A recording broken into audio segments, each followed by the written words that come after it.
اعوذ باللہ من الشیطان الرجیم بسم اللہ الرحمن الرحیم۔ آج ہم سورۃ البقرہ کی آیت نمبر 53 کا مطالعہ کریں گے۔ اسی سورت کی کچھ آیات پہلے اللہ تعالیٰ نے بنی آدم کو کہا تھا کہ اما یاتینکم منی ھدی فمن تبع ھدایا فلا خوف علیہم ولا ھم یحزنون، کہ تم سب کی طرف میری طرف سے ہدایت آئے گی، جو کوئی اس ہدایت کا اتباع کرے گا اسے نہ کوئی خوف ہوگا نہ کوئی حزن۔ قرآن مجید کی تعلیم کا نقطہ ماسکہ یہ ہے کہ جو اقوام بھی اللہ تعالیٰ کی ہدایت کے مطابق زندگی استوار کرتی ہیں، ان کی اس دنیا کی زندگی بھی جنت نظیر ہو جاتی ہے اور ان کو عالمین پر فضیلت عطا ہو جاتی ہے، اور اس دنیا کے بعد جو مرنے کے بعد والی زندگی ہے اس میں بھی انہیں جنتی زندگی عطا ہوتی ہے۔ اسی نقطے کی وضاحت اور ثبوت کے لیے قرآن مجید نے مختلف اقوام سابقہ کی تواریخ جو ہیں وہ بیان فرمائی ہیں، اور یہاں پہ بنی اسرائیل کی تاریخ کے کچھ واقعات جو ہیں وہ دلیل یا ثبوت کے طور پہ قرآن مجید سامنے لے کے آیا ہے۔ تو بنی اسرائیل کی تاریخ میں پہلا مرحلہ یہ بتایا گیا تھا کہ حضرت موسیٰ علیہ السلام نے کس طرح بنی اسرائیل کو فرعون کی غلامی سے نکالا اور مصر سے ان کو وہ باہر لے گئے۔ اب غلامی سے آزادی جو ہے یہی آخری مقصد نہیں تھا، غلامی کی آزادی کے بعد جو اگلا مرحلہ تھا وہ ان کی تعلیم و تربیت کا تھا، جس کے نتیجے میں انہیں اس دنیا میں عروج اور اقوام عالم پہ فضیلت عطا ہونی تھی۔ تو اس کے لیے اللہ تعالیٰ نے موسیٰ کو ایک کتاب ہدایت دی۔ اب یہاں سے آگے سلسلہ کلام چلتا ہے۔ فرمایا کہ وَإِذْ آتَيْنَا مُوسَىٰ الْكِتَابَ، اور یاد کرو جب دی ہم نے موسیٰ کو الکتاب کتاب خاص، والفرقان لعلکم تہتدون، تاکہ یا شاید کہ تم ہدایت پالو۔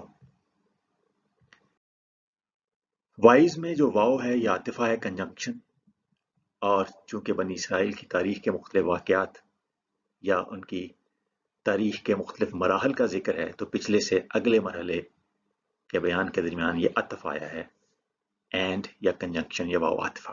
از جو ہے یہ ٹائم ایڈورب ہے، ظرف زمان، اور یہاں پہ اذکروا یا یاد کرو یہ محذوف مانا جاتا ہے یا انڈرسٹوڈ مانا جاتا ہے۔ وَإِذْ، اور یاد کرو جب، آتینا عطا کی ہم نے یا دی ہم نے، یہ فعل ماضی ہے جمع متکلم باپ افعال سے، اس کا مادہ ہے حمزہ تا اور یا، اور اس کا جو بنیادی فعل ماضی عطا ہے جس کا مضارع یاتی ہوتا ہے اور وہاں سے مصدر اتیانن ہوتا ہے، اس کا بنیادی معنی ہوتا ہے کسی کا کسی تک پہنچنا یا آنا،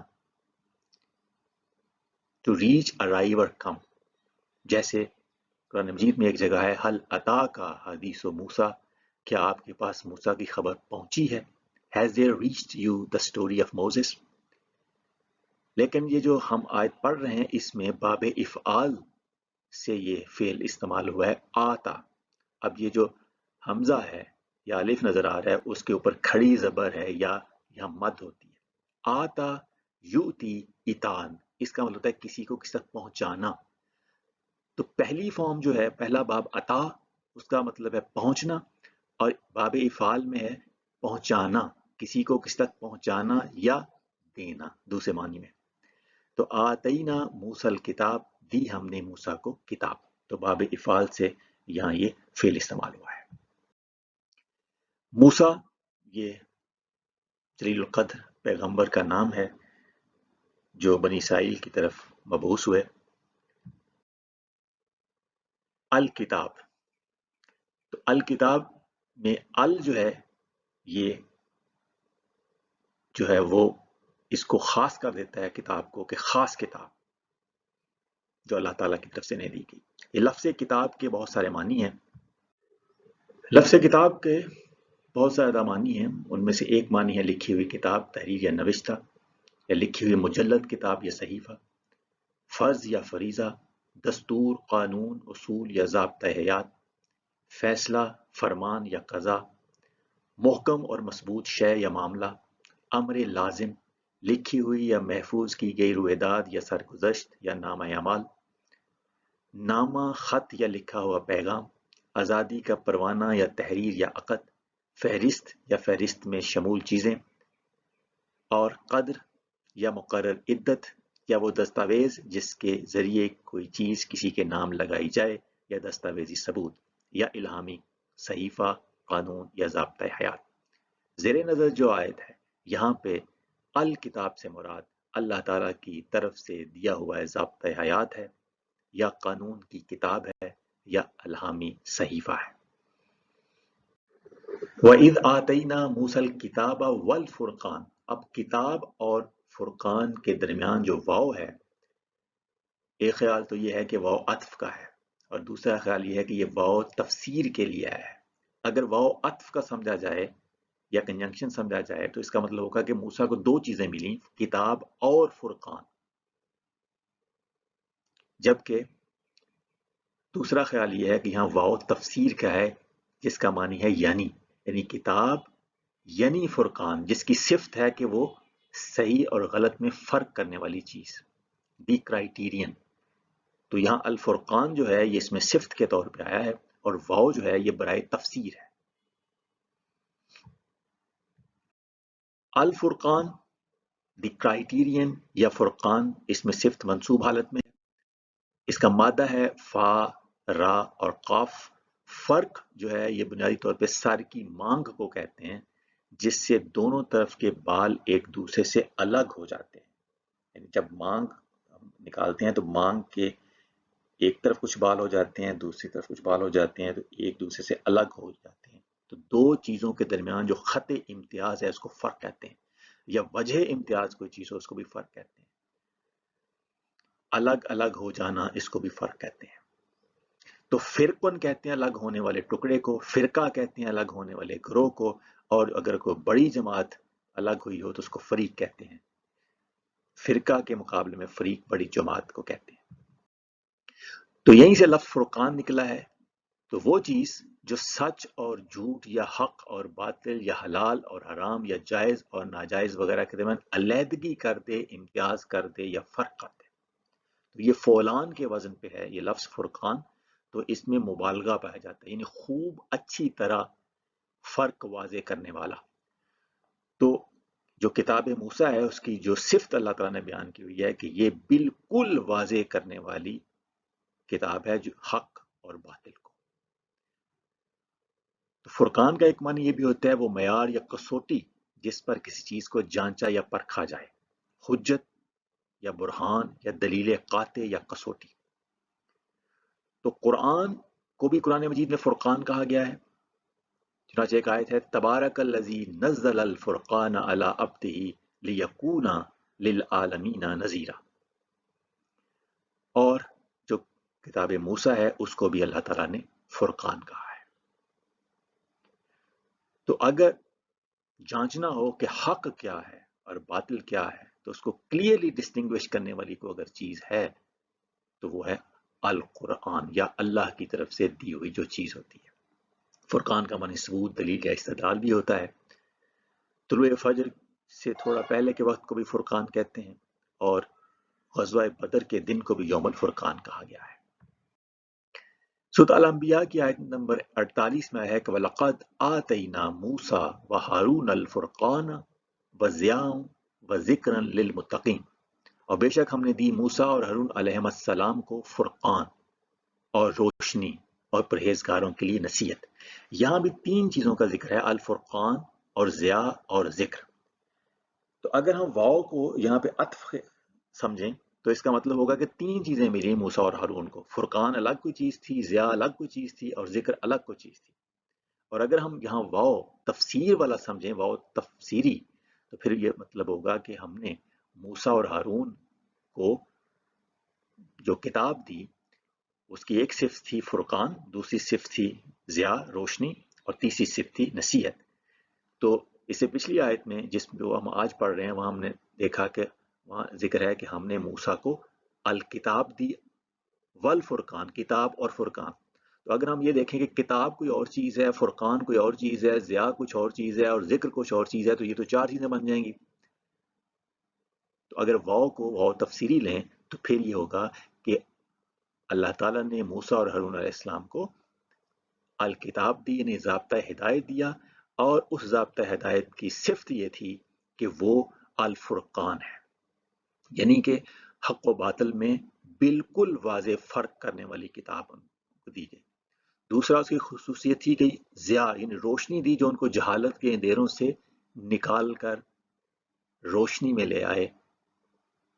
لِيُخْرِجَكُم مِّنَ الظُّلُمَاتِ إِلَى النُّورِ، جیسے آیا ہے قرآن مجید میں کہ جو اللہ تعالیٰ کی ہدایت ہوتی ہے وہ اس لیے ہوتی ہے تاکہ تمہیں وہ ظلمات سے نکال کے روشنی کی طرف لے آئے. اور تیسرا ذکر، تاکہ اس کتاب کو یاد رکھا جائے، ذہن نشین رکھا جائے، پیش نظر رکھا جائے اور اسے نصیحت حاصل کی جائے. تو یہ الکتاب کی ہی تینوں خصوصیات یا صفات ہیں. تو وَإِذْ آتَيْنَا مُوسَى الْكِتَابَ وَالْفُرْقَانَ لَعَلَّكُمْ تَهْتَدُونَ. تو یہ جو کتاب اور فرقان دی، یہ اس لیے دی تاکہ یا شاید کہ تم تہتدون ہدایت پالو یا ہدایت پا سکو. تو اس کا مقصد بھی بیان کر دیا. یہ جو لعلہ ہے اس میں زیادہ تر توقع یا ترجیح یعنی امید کا مفہوم ہوتا ہے، تاہم کبھی اس میں امکان کا مفہوم بھی ہوتا ہے، کبھی کبھی تعلیل یا وجہ بیان کرنے کے لیے بھی یہ استعمال ہوتا ہے. تو ان مختلف معنی کو سامنے رکھتے ہوئے اردو میں اس کا بامحاورہ ترجمہ ہوگا امید ہے کہ، یا شاید کہ، یا عجب نہیں کہ، یا تاکہ، آگے پھر اللہ کے بعد تم، لعلکم، شاید کہ تم، یا امید ہے کہ تم، یا عجب نہیں کہ تم، یا تاکہ تم، تہتدون، تم ہدایت پالو یا تم ہدایت پا سکو. لعلکم میں جو کم ہے یہ بھی ضمیر جمع مذکر حاضر ہے، اس کا معنی بھی تم ہے، اور تہتدون میں بھی یہ ضمیر جو ہے یہ پوشیدہ ہے، تم کا معنی اس میں پوشیدہ ہے. تو یہ جو تہتدون کا لفظ ہے اس کا مادہ ہے ہا، دال اور یا.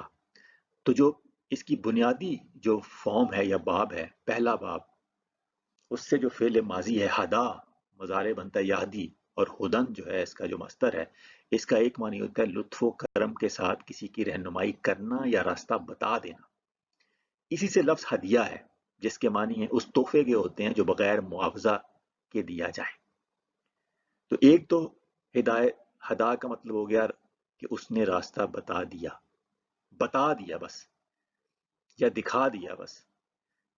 جس کی ایک مثال ہے کہ اِنَّا هَدَيْنَاهُ السَّبِيلَ اِمَّا شَاكِرًا وَإِمَّا كَفُورًا. اللہ تعالیٰ نے کہا ہے کہ بے شک ہم نے انسان کو سیدھا رستہ دکھا دیا، اب خواہ وہ شکر گزار ہو جائے یا ناشکر گزار رہے.